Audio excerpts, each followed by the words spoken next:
नमस्कार साथियों, वेदांत क्लासेज के डिजिटल प्लेटफॉर्म पर आपका हार्दिक स्वागत, अभिनंदन। विद्यार्थियों, मैं निकुंज तांबड़ी, सिलेक्टेड सब इंस्पेक्टर। आज आपके लिए जो लेकर आया हूं, उस भर्ती का नाम है पशु परिचर भर्ती, जो कि अभी वर्तमान समय में अभी बिना सीईटी के उसका पेपर होगा। बहुत शानदार भर्ती है, आपके पास बहुत ही सुनहरा अवसर है। और उसमें भी हम पार्ट बी के ऊपर चर्चा करेंगे, जिसमें 45 नंबर का रोल है। और हम कोशिश करेंगे विद्यार्थियों, एक एक क्लास को बड़े सरल तरीके से आप तक प्रस्तुत करना। देखिए, आप खुद एक बार एक क्लास लेके देखना, अंत तक सारे बिंदुओं को देखना। ऐसा कोई टॉपिक नहीं होगा जो आपके समझ में नहीं आएगा। एक्चुअली में क्या है, कुछ विद्यार्थी इस बात को लेकर बहुत डरे हुए हैं, part B part B part B में ऐसा कुछ भी नहीं है। नॉर्मल है, बस थोड़ा सा पशुओं से संबंधित जानकारी है, तो वो तो अगर हम 2-3 बार अगर किसी पुस्तक को, किसी चैप्टर को अगर पढ़ लेते हैं तो आसानी से याद हो जाता है। और हमारी कोशिश रहेगी कि प्रत्येक जो चैप्टर है उसका सरलीकरण करके आप तक पहुंचाना। तो देखिए, जो हमारा टॉपिक है आज का, उसका नाम है बधियाकरण। क्या है? बधियाकरण। इसको इंग्लिश में बोलते हैं कैस्ट्रेशन। क्या बोलते हैं? कैस्ट्रेशन बोलते हैं। बधियाकरण का मतलब वही है, जैसे पुरुषों में, जैसे मानव में हम देखें नसबंदी करते हैं, उसी प्रकार जो जानवरों में जो नसबंदी की जाती है उसको बधियाकरण शब्द दिया गया है। और इंग्लिश में क्या बोलते हैं? उसको कैस्ट्रेशन बोलते हैं।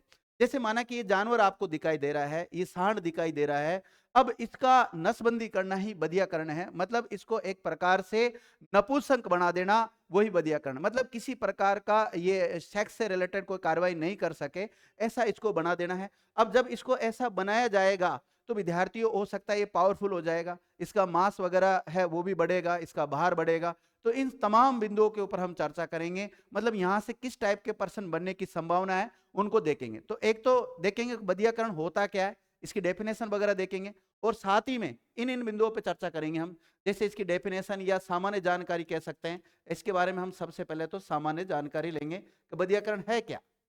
इसके अलावा जब बधियाकरण किया जाता है तो उसके लाभ कौन कौन से होने वाले हैं, उन सभी लाभ को बारे में पूछा जा सकता है कि भाई इसके लाभ क्या क्या है। 4 स्टेटमेंट दे देंगे आपको कि बधियाकरण का निम्नलिखित में से कौन सा लाभ है और कौन सा लाभ नहीं है। साथ ही में जो बधियाकरण किया जाता है वो किस तरीके से किया जाता है, उसके लिए कौन कौन सी विधियों का प्रयोग किया जाता है, उन सभी विधियों को भी हम देखेंगे कि कौन कौन सी विधि के द्वारा।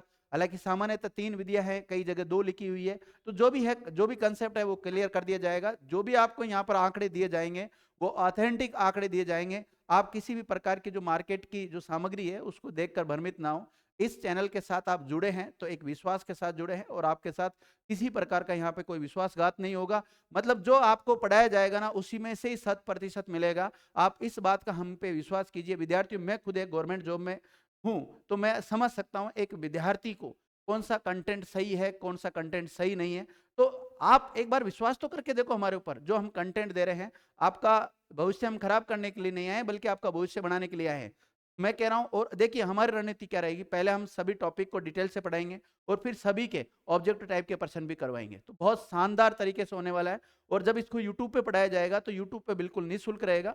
और अगर आप इसका पेड कोर्स भी लेना चाहते हैं तो हमारा जो वेदांत क्लासेज अजमेर के नाम से जो एप्लीकेशन है, तो आपको नाम मात्र शुल्क में भी इसका पेड कोर्स मिल जाएगा। साथ ही में जैसे अगर आप इसकी पीडीएफ वगैरह चाहते हैं तो वो भी आपको ऐप पे फ्री में मिल जाएगी। तो आप हमारा ऐप भी डाउनलोड कर लेना, लिंक वगैरह दे दे रहा हूँ नीचे, उसमें देख लेना। इसके अलावा जो बधियाकरण है वो कौन सी उम्र में किया जाता है, उसके लिए सही आयु क्या होती है, उसको भी हम देखेंगे। जैसे बकरे के लिए सही आयु कौन सी होती है, जो गाय यानी कि जो बैल होता है या जो भैंसा होता है, उसके लिए बधियाकरण की जो पाडा बोलते हैं ना, उसके लिए क्या होती है, मुर्गे के लिए क्या होती है। क्योंकि नर का ही तो इसमें बधियाकरण किया जाएगा, फीमेल का नहीं किया जाएगा, ध्यान रखना। और बधियाकरण से संबंधित कुछ अन्य महत्वपूर्ण अगर तथ्य जाते हैं तो उन तथ्यों के ऊपर भी हम इसमें चर्चा करेंगे। तो देखते हैं, सबसे पहले जानते हैं इसकी डेफिनेशन के बारे में कि बधियाकरण होता क्या है। तो नर जो पशु होता है उसमें शुक्र जनन की जो प्रक्रिया को अवरुद्ध करने की विधि को ही क्या कहते हैं, बधियाकरण कहते हैं। मतलब जैसे आपको ये इमेज दिखाई दे रही है, इसके जो ये अंडकोश वगैरह है, ये वर्षण है, अगर इनको विद्यार्थियों ऐसा कुछ प्रेस कर दिया जाए, यहाँ से चीरा लगा के इसको हटा दिया जाए, अलग अलग विधियां होती है उसमें। तो अगर इसको यहाँ से नपुंसक बना दिया जाए तो ये किसी काम का नहीं रहेगा विद्यार्थियों। किसी काम का मतलब सेक्स से रिलेटेड कोई काम नहीं कर पाएगा ये।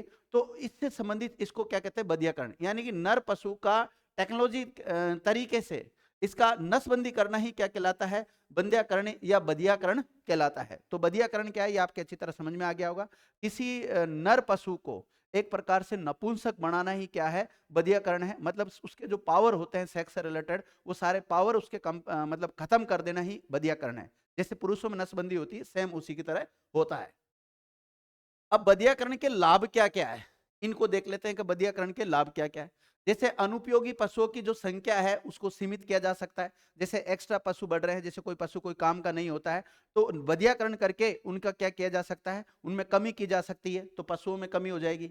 इसके अलावा बधियाकरण के पश्चात जो नर पशु होता है उसका स्वभाव शांत हो जाता है, जिससे उसे कृषि कार्यों में आसानी से उपयोग में लाया जा सकता है। जैसे एक सांड है विद्यार्थियों, अब सांड जब तक उसका बधियाकरण नहीं किया जाता वो बहुत लड़ाकू प्रवृत्ति का होता है। आपने आए दिन अखबार वगैरह में पढ़ा है कि फला फला सांड ने फला फली जगह पर सांड ने इस किसी महिला को कुचल दिया, किसी बच्चे को कुचल दिया, किसी बच्चे को चोट पहुंचा दी, किसी बच्चे को मार दिया। ऐसा देखा होगा आपने कई बार। और जब हम ग्रामीण परिवेश में शहर में जब रहते हैं तो ऐसे सांड हमें देखने को भी मिल जाते हैं।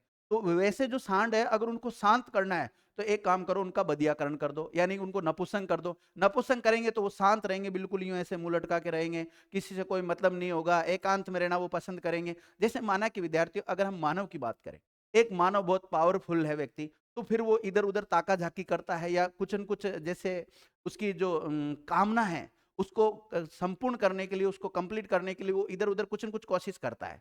लेकिन किसी व्यक्ति को जब नपुंसक बना दिया, कोई काम का ही नहीं है वो, तो फिर वो किसी से कोई मतलब ही नहीं रखता, खुद के काम से काम रखता है बस। इसी प्रकार ये जो पशु है वो भी शांत कब रहेंगे, जब इनको नपुंसक बना दिया जाए, जब इनका बधियाकरण कर दिया जाए। हालांकि विद्यार्थियों ये जो बधियाकरण करना है अगर हम मानवता की दृष्टि से देखें तो ये सही नहीं है। लेकिन जो सिस्टम है हमारे जो सिलेबस में जो टॉपिक दिया हुआ है बधियाकरण, हम उस दृष्टि से पढ़ रहे हैं। तो आप केवल भावनाओं में ना बहे, केवल हमें इस उद्देश्य से पढ़ना है कि हमारा एग्जाम में अगर बधियाकरण से संबंधित कोई पर्सन आता है तो वो हमारा गलत नहीं होना चाहिए। कौन कौन से फैक्ट है वहां से पर्सन निकल के आ सकता है, किस टाइप का पर्सन बनेगा, बस उसी उद्देश्य से हमें पढ़ना है, बाकी ज्यादा दिमाग नहीं लगाना है।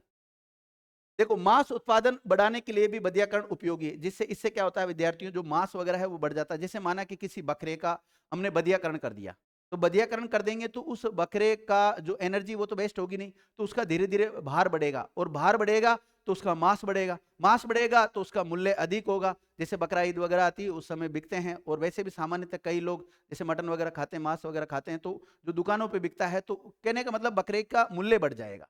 तो इसका भी एक ये फायदा होता है, यही तो हम लाभ पढ़ रहे हैं इसके। इसके अलावा बकरों में बधियाकरण के बाद उनके मांस में तेज बकराइन गंध भी समाप्त हो जाती है। जो उसमें जो बकराइन की जो गंध होती है वो भी उसमें समाप्त हो जाती है, और जो बकराइन गंध के बिना जो मांस होता है उसको लोग अधिक खाना पसंद करते हैं, मतलब मांस भी उसका स्वादिष्ट लगने लग जाता है, एक ये भी फायदा है। इसके अलावा बधियाकरण करने से उत्तम किस्म के बैल और भैंसे तैयार हो जाते हैं, जो हल चलाने में, बैलगाड़ी चलाने में, हल हाँकने में, इन सब में काम आते हैं, यानी कृषि कार्यों में उनका काम हो जाता है। जिस प्रकार देखो इन बैलों का काम लिया जा रहा है कृषि में, तो कृषि कार्यों में भी इनका उपयोग लिया जा सकता है। इसके अलावा देसी नस्ल के द्वारा जो संतानोत्पत्ति को रोका जा सकता है। एक्चुअली में कई बार ऐसी मतलब नस्लें दिन प्रतिदिन बढ़ती रहती है जिनका किसी प्रकार का कोई उपयोग नहीं होता, जैसे देसी नस्ल वगैरह ज्यादा काम की नहीं होती है, तो फिर उनको क्या करते हैं, बधियाकरण कर देते हैं, तो उनकी संतान उत्पत्ति है उनमें कमी की जा सकती है। तो एक बार ये भी देख लिया जाता है। ये सब बधियाकरण के लाभ है। और सामान्यतः विद्यार्थियों आपने भी जब इतनी उम्र ली, 18 से 40 वर्ष के बीच के आप हैं, तो आपको भी सामान्य नॉलेज होती है। इस टॉपिक को बड़ा टेंशन ना लेकर, इतना बड़ा टॉपिक है, कैसे होगा, क्या होता है बधियाकरण, कुछ नहीं होता, बधियाकरण नॉर्मल है बस। ठीक है, दिमाग में एक चीज बिठा लो। देखो बधियाकरण की विधियां कौन कौन सी होती है। बधियाकरण की विधियां वैसे तो हम 3 विधियां भी पढ़ेंगे, 2 विधियां भी पढ़ेंगे। हम सामान्यतः बताते हैं 2 विधियां। कितनी बताते हैं? 2 विधियां। इन 2 विधियां में विद्यार्थियों एक तो देखेंगे हम ग्रामीण विधि, और एक देखेंगे दूसरी वैज्ञानिक विधि। तो एक तो ग्रामीण विधि क्या होती है, जैसे माना कि किसी सांड की, किसी बकरे की अगर हमें नसबंदी करनी है, यानी कि बधियाकरण करना है, तो क्या होता है, किसी सांड को हम पकड़ते हैं, 4-5 व्यक्ति मिलकर उसको रस्सी वगैरह से बांध देते हैं, और जो उसके वो अंडकोश होते हैं, जो वर्षण होते हैं उसके, जैसे कोई ज्यादा पावरफुल व्यक्ति होता है तो वो यूं करके जोर से मारता है विद्यार्थियों अंडकोश के। तो जैसे अंडकोश के मारता है वो अंडकोश क्या होते हैं, मतलब खराब हो जाते हैं उसके। तो अंडकोश खराब हो गए, इसका मतलब फिर उसका जो जो होता है, आप समझ गए होंगे मैं क्या बोलना चाह रहा हूं। तो वो क्या हो जाता है, खराब हो जाता है, और वो किसी काम का नहीं रहता वो व्यक्ति, मतलब वो उसका जो पुरुषत्व है वो समाप्त हो जाता है, जो पावर है वो बिल्कुल समाप्त हो जाती है। तो एक तो ये तरीका होता है, देखो इस प्रकार इन्होंने जैसे लेटर रखा 4-5 व्यक्तियों ने, और यूं करके उसमें वो कर देते हैं। तो एक तो ये होगी ग्रामीण विधि। एक होती है साइंटिफिक वाली, यानी कि वैज्ञानिक वाली। वैज्ञानिक में क्या होता है विद्यार्थियों, जैसे उसका शल्य चिकित्सा वगैरह किया जाता है, या फिर उसका कोई उपकरण वगैरह है उसकी सहायता से उसका जो बंधियाकरण किया जाता है उसको वैज्ञानिक विधि में रखते हैं। जैसे ये देखिए इस प्रकार के उपकरण का प्रयोग करके इसकी जो नस है उसको प्रेस कर रहा है, दबा रहा है। ये जैसे उसके अंडकोश वगैरह है और यहाँ से वो चमड़ी है ना उसको दबा रहा है, तो यहाँ से इसको निष्क्रिय कर देगा। तो ऐसा ये वैज्ञानिक विधि के अंतर्गत आता है। अब वैज्ञानिक विधि में हम 3 विधियों को देखते हैं। 3 विधियां कौन कौन सी आ जाती हैं? एक तो खुली विधि जिसको सर्जिकल विधि कहते हैं, मतलब इसमें चीरा वगैरह लगा के उसका बधियाकरण किया जाता है। दूसरी बंद विधि, जैसे अभी ये बताया था ना आपको, ये वाला जो उदाहरण है ये बंद विधि वाला ही है। इसमें क्या होता है, चीरा वगैरह नहीं लगाया जाता, शल्य चिकित्सा नहीं की जाती, वैसे प्रेस करके उस नस को ब्लॉक कर दिया जाता है। ठीक है। एक होती है रासायनिक विधि, क्योंकि बड़े बड़े जो होते हैं विद्यार्थियों उनमें तो क्या होता है, उसका जो वर्षण वगैरह है उसको प्रेस कर देते हैं, चीरा लगा के उसको बाहर निकाल लेते हैं। लेकिन जो छोटे होते हैं जैसे मुर्गा वगैरह है, तो उसका जब बधियाकरण किया जाता है तो वो रासायनिक विधि से किया जाता है। किससे? रासायनिक विधि से, यानी केमिकल जो विधि होती है इससे इसका बधियाकरण होता है। अब पहली जो विधि बताई आपको खुली विधि जिसको सर्जिकल विधि कहते हैं, यानी कि ओपन जो मेथड है उसको जान लेते हैं कि इसमें कैसे किया जाता है। तो बताई दिया आपको, उसका जो एक चीरा लगाकर वर्षण को बाहर निकाल लिया जाता है, उसी को क्या कहते हैं, खुली विधि कहते हैं। देखिए इसमें चीरा लगाकर दोनों वर्षणों को शरीर से बाहर निकाल लिया जाता है, और ये चीरा लगाने वाला ये अंतर है, ये इससे चीरा लगा देते हैं उसमें। ठीक है। इसमें रक्त स्त्राव होता है। अब देखो दोनों विधियों को हम तुलनात्मक दृष्टि से देखेंगे, दोनों तीनों विधियां हैं। तो सबसे पहले तो हम इसको देख रहे हैं क्योंकि जब चीरा लगाया जाएगा, शल्य चिकित्सा की जाएगी तो ब्लड तो निकलेगा, जाहिर सी बात है। तो रक्त स्त्राव होता है जिससे बाद में संक्रमण का खतरा होता है। देखिए जब इसकी कुछ आगे हम बात करेंगे, क्योंकि ज्यादातर तो वैसे ही इसका जो ट्रीटमेंट किया जाता है, बधियाकरण किया जाता है, वो शीतकाल में किया जाता है, सर्दियों के समय किया जाता है। लेकिन बाय चांस अगर गर्मियों में या फिर वर्षा ऋतु में कर दिया जाता है तो उसमें संक्रमण फैलने की संभावना होती है। अब जैसे चीरा लगाया, टाइम पे अगर वो रिकवर नहीं हुआ, जैसे जो एंटीसेप्टिक जो उसके दवाइयाँ वगैरह लगाई गई है, अगर उनसे टाइम पे सही नहीं हो रहा तो विद्यार्थियों कई बार उससे इंफेक्शन फैल जाता है, संक्रमण फैल जाता है, जिससे पशु की कई बार मृत्यु तक भी हो जाती है। तो देखेंगे आगे। तो मतलब ये विधि मुझे सही नहीं लग रही है। इस विधि में इमस्कुलेटर जो नामक यंत्र है विद्यार्थियों, इसका प्रयोग किया जाता है, ये आपको दिखाई दे रहा है। इसके अलावा संक्रमण के खतरे के कारण ये सामान्यतः इस विधि का उपयोग रूमथी जानवरों के बधियाकरण में नहीं किया जाता है, और इसका प्रयोग छोटे पशुओं में किया जाता है। किसमें किया जाता है? छोटे पशुओं में किया जाता है, और पशु को इसमें अधिक कष्ट भी होता है। विद्यार्थियों जब किसी पशु के चीरा लगाया जाएगा, जैसे हमारे भी अगर चीरा लगाया जाता है, काटा जाता है, तो दर्द तो होगा, इसमें जाहिर सी बात है। तो इसमें पशु को ज्यादा दुख, वो दर्द होता है। इसके अलावा दूसरी विधि है बंद विधि, यानी क्लोज जो मेथड है, इसको जानते हैं। इसमें क्या होता है, इसमें चीरा लगाने की आवश्यकता नहीं है, मतलब इसमें शल्य चिकित्सा नहीं की जाती है। इसमें कोई रक्त स्त्राव भी नहीं होता, जब चीरा ही नहीं लगाया गया तो रक्त स्त्राव भी इसमें नहीं होगा। अर्थात ये रक्त विहीन बधियाकरण है। कैसा है? रक्त विहीन। इसमें रक्त का वहन नहीं होता, रक्त बहता नहीं है। इस विधि को 2 तरीकों से किया जाता है। इसमें विद्यार्थियों एक यंत्र होता है जिसका नाम है बडी जो कैस्ट्रेटर जो नामक ये होता है, ये वाला जो दिखाई दे रहा है, इसकी मदद से किया जाता है। और दूसरा होता है विद्यार्थियों इलेस्ट्रेटर के द्वारा, ये जो इलेस्ट्रेटर दिखाई दे रहा है इसके द्वारा किया जाता है। इसमें क्या होता है, एक रबड़, ये जो रबड़ पड़े हुए हैं, इन रबड़ को उसमें पहना दिया जाता है, उस विधि से होता है। अभी देखेंगे हम। तो बड़ी जो कैस्ट्रेटर नामक जो विधि है, इस विधि को सबसे अच्छी विधि माना जाता है, क्योंकि ये अधिक काम में ली जाने वाली विधि है। और इसको हम दूसरा नाम भी दे देते हैं, बड़ी जो कास्ट्रेटर विधि भी कह देते हैं इसको। हालांकि आती ये बंद विधि के अंतर्गत ही है ना। इसके अलावा इसमें रबड़ रिंग पहना दी जाती है दूसरे तरीके से, और इलेस्ट्रेटर नामक जो यंत्र है उसकी सहायता से रबड़ के छल्ले पहना दिए जाते हैं। और पशुओं में इसमें कम भी कष्ट होता है। जैसे में क्या होता है, जैसे कोई पशु है, उसका जो वर्षण होता है, अंडकोश जो होता है, उसमें क्या करते हैं, एक तो उसको, जैसे अभी मैं दिखाता हूँ, इसको पुराना दिखा दे, जैसे माना कि ये है, अब ये पूरा अंडकोश है। अब इसमें क्या करते हैं, यहाँ से जो नसें आ रही है, इनमें क्या करते हैं, इनको प्रेस कर देते हैं। इससे क्या करते हैं, बटन से इसको दबा देते हैं, दबा देते हैं तो ये नस ब्लॉक हो जाएगी, और उसके बाद में सवते ये क्या हो जाएंगे, निष्क्रिय हो जाएंगे। क्या हो जाएंगे? निष्क्रिय हो जाएंगे, ये कोई काम के नहीं बचेंगे। और एक तरीका ये है कि इसमें बचपन में, मतलब कम अवस्था में ही, इनकी जो कम एज होती है उसी में इसमें क्या होता है, रबड़ की गोलियां पहना दी जाती है। यहाँ पर क्या पहना दी जाती है, रबड़ पहना दिया जाता है, जो कि काफी मजबूत होता है, लचीला होता है, एक यंत्र की सहायता से पहनाया जाता है। और ये यंत्र देखो, ये पहनाने का काम कर रहा है। ये जो दिखाई दे रहा है आपको, ये रबड़ की गोलियां हैं, और इनको इस प्रकार से पहना दिया जाता है उसमें। और जैसे पहना दिया जाएगा तो धीरे धीरे हमारा रक्तस्राव वगैरह बंद हो जाता है, और धीरे धीरे वो क्या हो जाती है, सब निष्क्रिय हो जाते हैं, वो कोई काम का नहीं रहता विद्यार्थी वर्षण वगैरह। ठीक है। इसमें जो स्पर्मेटिक जो कोशिकाएं होती है, उनमें जैसे रक्त, भोजन, ऑक्सीजन वगैरह जाती है, तो उनको क्या कर दिया जाता है, इसमें प्रेस कर दिया जाता है। जब वो जाएगी नहीं तो शुक्राणुओं का जन्म ही नहीं होगा विद्यार्थियों, तो अपना आप ही वो क्या हो जाएगा, निष्क्रिय हो जाएगा। ये इमेज भी दे रखी है, इसको भी देख सकते हैं। मानव में भी होता है, जैसे मानव के ये जो अंडकोश वगैरह ये होते हैं, तो इसमें देख सकते हैं, मानव से भी तुलना करके आप इसको देख सकते हैं। इसके अलावा जो रासायनिक विधि है, रासायनिक विधि का जो प्रयोग किया जाता है, जैसे मुर्गा वगैरह है उसमें किया जाता है। इसमें क्या होता है, पक्षियों में ज्यादा किया जाता है। गर्दन पर इसमें एक चीरा लगाकर स्टील बेस्ट्रोल टैबलेट रखते हैं। क्या करते हैं, गर्दन पे एक चीरा लगा देते हैं और उसमें जो टैबलेट रखी जाती है, इसका नाम याद रखना, क्या नाम है टैबलेट का, स्टील बेस्ट्रोल। ठीक है, ये टैबलेट रखी जाती है। इसमें नर मुर्गे का बधियाकरण जो किया जाता है, वो तो नर मुर्गा जिसका बधियाकरण कर दिया गया उसको क्या कहते हैं, कैपन कहते हैं। क्या बोलते हैं, कैपन कहते हैं, ध्यान रखना। आगे है तो बधियाकरण की जो सही आयु है वो कौन सी होती है। जैसे ये देखो बधियाकरण किया जा रहा है इस सांड का, तो इसकी आयु कौन सी होती है, तो अलग अलग इसकी आयु दे रखी, अलग अलग पशु पक्षी की अलग अलग आयु होती है। इसमें देखें तो बछड़ा गाय का हो चाहे भैंस का हो, भैंसा जिसको कहते हैं, कि सामान्यतः जो बताई गई वेबसाइट के अनुसार वो 8 से 10 सप्ताह बताई गई है। मेमना जो होता है उसको जो बधियाकरण की जो सही उम्र है वो 2 सप्ताह के भीतर, सुअर की बताई गई है 1 सप्ताह के भीतर, और बकरी की बताई गई है, बकरी मतलब वो बकरा, बकरी का तात्पर्य बकरे से है, 2 से लेकर 4 सप्ताह तक, और भेड़ की बताई गई है 28 दिन, इसके भीतर मतलब उसका बधियाकरण करना होता है। लेकिन एक दूसरे और ऑथेंटिक आंकड़े हैं, इनको भी आप देख सकते हैं। गाय भैंस की जो बताई गई है वो 6 माह से 12 माह तक, जब इसका मांस हेतु यूज लेना है अगर गाय भैंस का, तो उस समय इसको विद्यार्थियों इसका जो बधियाकरण किया जाता है वो 6 माह से 12 माह के बीच में किया जाता है, और उस स्थिति में इसको स्टीर कहते हैं। और जो 1.5 से 2 साल के भीतर जब बेल का किया जाता है, बेल बनाने के लिए जैसे किसी बछड़े का किया जाता है, तो उस समय होता है उसको बुलक कहते हैं। इसी प्रकार जो भेड़ है वो 6 माह के भीतर भीतर करना होता है, मांस हेतु उसका उपयोग होता है, और उसको विड्र नाम से पुकारते हैं। जब बधियाकरण कर दिया जाता है उसके बाद में जो नर है वो किस नाम से पुकारा जाता है, विड्र, थोड़ा ध्यान रखना।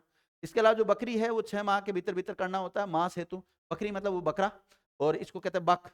इसी प्रकार जो ऊंट है उसका 1.5 से 2 वर्ष में किया जाता है कृषि कार्यों के हेतु, अगर उसको उपयोगी बनाना है तो, और उसको कहते हैं स्टीर। क्या कहते हैं, स्टीर कहते हैं, ये नाम याद रखना, कई बार पूछा जा सकता है यहाँ से। सुअर 4 से 6 सप्ताह के भीतर, और इसको स्टेग या होक कहेंगे। और मुर्गा जो होता है वो 8 से 10 सप्ताह के भीतर, अगर मांस हेतु उसका यूज लेना है, और उसको कहते हैं कैपन। क्या कहते हैं, कैपन कहते हैं। आगे कुछ नोट डाल के लिखा हुआ है कि जो बाछा या जो पाडा होता है उसका बधियाकरण करने की सबसे अच्छी उम्र की बात करें तो 6 से 12 माह की उम्र उसकी मानी जाती है, क्योंकि इस उम्र में जो पशु होता है उसको आसानी से नियंत्रित किया जा सकता है। अब एक बड़ा सांड हो गया विद्यार्थियों, काफी मतलब एज होगी उसकी, उसके बाद में अगर उसका बधियाकरण करना हो तो बड़ा संभव संभव नहीं होता, क्योंकि सांड के तो हम सामने ही नहीं जा पाते, क्योंकि सांड तो उठा के फेंकता डायरेक्ट ही। तो फिर ऐसी स्थिति में जो बछड़ा टाइप का होता है, जब वो छोटा पाडा होता है, तो ऐसे समय में उसका क्या कर दिया जाता है, बधियाकरण कर दिया जाता है, जिससे उसके समय जब छोटा होता है तो उसकी जो नस वगैरह है वो भी क्या होती है, एक मुलायम होती है, तो आसानी से बधियाकरण हो जाता है। बड़ा हो जाता है तो परिपक्व हो जाता है, उस समय बड़े के दर्द भी ज्यादा होता है, फिर वो कंट्रोल भी नहीं हो पाता। तो सारी बातें लिखी हुई है, जैसे आसान होता है, इस अवस्था में नस भी मुलायम होती है जिससे बधियाकरण करने में आसानी होती है। ज्यादा उम्र के पशु में नस कठोर हो जाती है जिससे बधियाकरण करने में परेशानी होती है, और कभी कभी बधियाकरण असफल भी हो जाता है। जब बड़ों में करते हैं तो कई बार असफल भी हो जाता है विद्यार्थी, क्योंकि उस समय जो मतलब उसके वर्षन वगैरह होता है उसमें नसें जो होती है उसमें जो उसका जो वीर्य वगैरह होता है उसमें पावर ज्यादा होती है, तो वो कई बार फेल हो जाता है। वो नस, हालांकि उस नस को प्रेस कर दिया जाता है, लेकिन उसमें जब वो जाता है प्रेशर से तो वापस नस ऊपर हो जाती है। जैसे प्रेस कर दी, दबा दी, जैसे माना कि ये नस है, इसको दबा दी एक बार तो पिचक जाएगी, लेकिन हो सकता है अगर अंदर से प्रेशर ज्यादा आ गया तो वो वापस खुल भी जाएगी। तो इसका मतलब बधियाकरण कई बार फेल हो जाता है अधिक उम्र में अगर करते हैं तो, इसलिए छोटी उम्र में ही कर दिया जाता है। इसके अलावा कुछ इंपॉर्टेंट बिंदु और है बधियाकरण से संबंधित, इनको भी हम जान लेते हैं। जैसे बधियाकरण मुख्यतः सर्दियों के मौसम में किया जाता है, ये बात मैंने बता दी। सर्दियों में इसलिए करते हैं क्योंकि गर्मी और बरसात में संक्रमण फैलने की ज्यादातर संभावना होती है, जैसे शल्य चिकित्सा से किया जाता है उस समय। और सामान्यतः जैसे अब दूसरी विधि बंद विधि के द्वारा जो किया जाता है, तो उसमें तो अगर दूसरी अवस्थाओं में भी कर लेते हैं, मतलब दूसरी ऋतुओं में भी कर लेते हैं। बधियाकरण वर्षा ऋतु या गर्मी के मौसम में करने से संक्रमण का खतरा बना रहता है, ये बात बता दी मैंने। घोड़ों के बधियाकरण करने में सीरस कार्ड की संभावना ज्यादा रहती है, जो कि स्पर्मेटिक कार्ड में जीवाणु संक्रमण के कारण सूजन आने से होती है। सांड का जब बधियाकरण करने से यूरोलिथियसिस यानी पथरी की एवं सींग के कैंसर की संभावना बढ़ जाती है। बधियाकरण में उपयोग होने वाले जैसे उपकरणों में इमस्कुलेटर है जो खुली विधि में काम आता है, अभी बताया था। इसके अलावा जो बर्डी जो कैस्ट्रेटर है वो काम आता है, इलेस्ट्रेटर काम आता है, तो ये बंद विधि में काम आते हैं। इसमें बंद विधि में विद्यार्थी एक तो जो बर्डी जो कैस्ट्रेटर है, बर्डी जो कैस्ट्रेटर के द्वारा तो क्या होता है, जो उसकी नस होती है उसको प्रेस कर दिया जाता है, दोनों जो अंडकोश होते हैं उसको दबा दिया जाता है।